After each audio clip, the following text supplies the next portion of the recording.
Cette fois c'est la fin, on se retrouve pour une nouvelle vidéo Lego Magazine. Aujourd'hui, magazine Lego Ninjago Legacy Comics du mois de décembre 2024. Et on commence avec les mini-figurines. Ici, vous avez une figurine de Jay Evo sans épaulettes, une figurine qui n'est pas du tout exclusive. On a déjà vu dans pas mal de références, que ce soit magazine ou set sur la chaîne. Néanmoins, ça reste une figurine très sympathique à retrouver ici, étant donné que les sets Evo commencent à dater un petit peu et que surtout elle est apparue dans la série télévisée, chose qui ne l'était pas en 2022.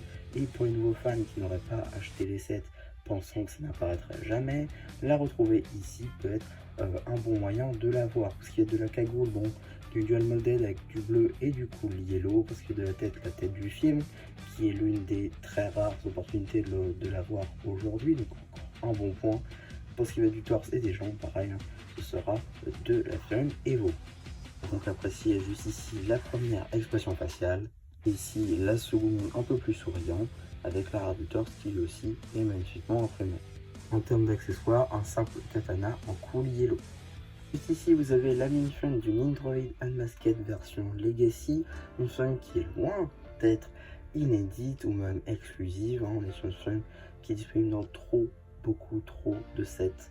Franchement, voilà, je ne comprends même pas comment ces figurines-là peuvent encore se retrouver dans des magazines. Honnêtement, on en a déjà 5 milliards d'exemplaires. Donc voilà, c'est bien pour faire des armées, mais ça s'arrête là. Donc voilà, figurine donc d'une Nindroid qui n'est pas du tout nouveau, avec deux expressions faciales. La première qu'on peut voir ici, très énervée. L'impression du torse qui est quand même assez bien faite, on va pas se mentir, avec cette espèce de doge qu'il a autour de son corps bionique, c'est très sympa. À l'arrière, on peut retrouver la seconde expression faciale, ainsi que l'arrière du torse qui lui aussi est très sympathique. En termes d'accessoires, sera une lame scie en brick build. Dans la carte, ici vous avez la carte en édition limitée numéro LE21, Zane prêt au combat édition limitée. Elle appartient à la série 5 de cartes à collectionner Lego Ninjago, l'appel de l'océan. Donc voilà, donc on fait le tour des diverses surprises. On va pouvoir regarder très rapidement le petit emballage cartonné, parce qu'on n'est pas encore sur les boîtes en métal, comme j'ai pu le dire au dernier numéro. Je suis désolé, je me suis trompé. Je pensais vraiment que c'était une boîte en métal, mais non. Parce qu'on avait un squelette à la base contre Jess, pour ça je me suis mangé. En tout cas, on a donc un emballage cartonné. Alors, encore une fois, Blue Ocean, je vais pas revenir là-dessus, mais sérieux, quitte à remettre des packaging comme ça qui étaient sur des magazines Ninjago Legacy de base, faites ça propre, histoire que ça se voit pas. Parce que là, franchement, c'est pas propre, c'est déchiré à moitié. Bon, c'est pas grave, hein, mais bon, c'est juste histoire d'être plus fort. Bon, c'est pas grave. En tout cas, donc magazine à format classique, puisqu'on est sur le format en dessous du magazine Ninjago Legacy normal. Par contre, toujours magazine à 8 €. Voilà. Ça, c'est génial. En tout cas, petite publicité pour le magazine Star Wars en général, publicité qui n'a pas évolué depuis presque 2 ans. Sommaire. Première BD que vous retrouverez évidemment sur la chaîne BD, cela va de soi. Voilà, on fait une petite pause pour une petite publicité pour le magazine Ninjago Dragon Rising avec ces 3 numéros qui sont déjà en vidéo sur la chaîne, si ça vous intéresse. D'ailleurs, petite info comme ça, parce que là je viens d'y penser, je tourne ça quand on a eu les fuites du prochain magazine Ninjago Dragon Rising, et Ras est le seul personnage à apparaître dans toutes ces versions. Imperium, Clan des loups et tourneur des sources. C'est assez fou pour le notifier, donc ça prouve que c'est l'un aussi des méchants principaux de Dragon Rising.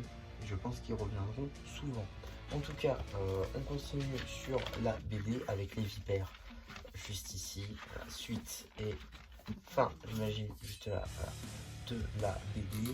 On continue donc avec une page pour l'abonnement avec le magazine Ninjago Legacy, qui donc est arrivé sur la chaîne aussi, hein, ça m'intéresse, et de même pour son confrère à côté avec le magazine Ninjago Dragon Rising. On a donc ensuite une nouvelle BD avec Garmadon qui essaie d'obtenir, je crois, des idées des serpents, comme on peut le voir dans la saison 2, mais cette fois-ci avec les demi-corps, ce qui est un petit peu bizarre, mais pourquoi pas. Donc encore une fois, BD que vous retrouverez sur la chaîne BD, évidemment. fin de la BD. On a ensuite un petit coloriage, juste là. Bon, voilà, ça peut occuper. Ainsi qu'un poster à découper cette fois-ci, donc pas de problème d'agrafe ou je ne sais quoi, entre Nindroid et Jay. Ou alors, je vais pas le montrer, ou alors entre les serpents arrive le temps des duels. Un petit jeu ensuite sur Epic Battle Zen, donc sa tenue qui est exclusive à son Battle Pack, contre certains méchants de la gamme Legacy. Et donc qu'est-ce qu'on a dans le prochain magazine? Nous avons Evokai contre le Boa Destructor. Alors ça c'est faux, déjà parce que le Boa Destructor ne ressemble pas à ça. Effectivement il a les épaulettes ainsi que les gants, mais c'est une autre impression de torse. Là c'est juste une vipère à qui on a mis des épaulettes et des gants. Donc voilà, évidemment on reviendra dessus hein, quand il sortira. D'ailleurs si il est là, ici ça sort le 10 janvier, donc 5 jours avant le magazine Dragon Rising. Petite publicité pour 3 magazines Minecraft dont vous avez d'ores et déjà les vidéos sur la chaîne si ça vous intéresse, et aussi quelques vidéos sur enfin quelques magazines plutôt sur le magazine Jurassic World. Notez que ces deux là sont n'importe quoi, celui-ci disponible sur la chaîne parce qu'en fait ceux-là je les ai eu tourner magazine comics, c'est pour ça que je fais que je me suis mélangé. En tout cas voilà pour le prochain. Bon, c'est pas la meilleure surprise clairement qu'on a eu du magazine Ninjago Legacy qui est donc donné à celui-ci, mais bon, ça reste quand même un bon numéro. Ça permettra aussi, comme je l'ai dit pour ce numéro là, d'obtenir les versions Evo à moindre coût, même si en vrai Kai on l'a déjà eu dans le numéro d'avant, mais c'est pas grave. Donc voilà un petit peu pour ma vidéo sur ce magazine, j'espère qu'elle vous aura plu. Surtout n'hésitez pas à me dire ce que vous avez pensé une fois que j'aurai activé les commentaires, car oui les commentaires sont activés en dessous de cette vidéo, donc n'hésitez pas à le faire, à liker la vidéo, à vous abonner, et voilà, bah du coup c'est Vache qui vous dit bye bye.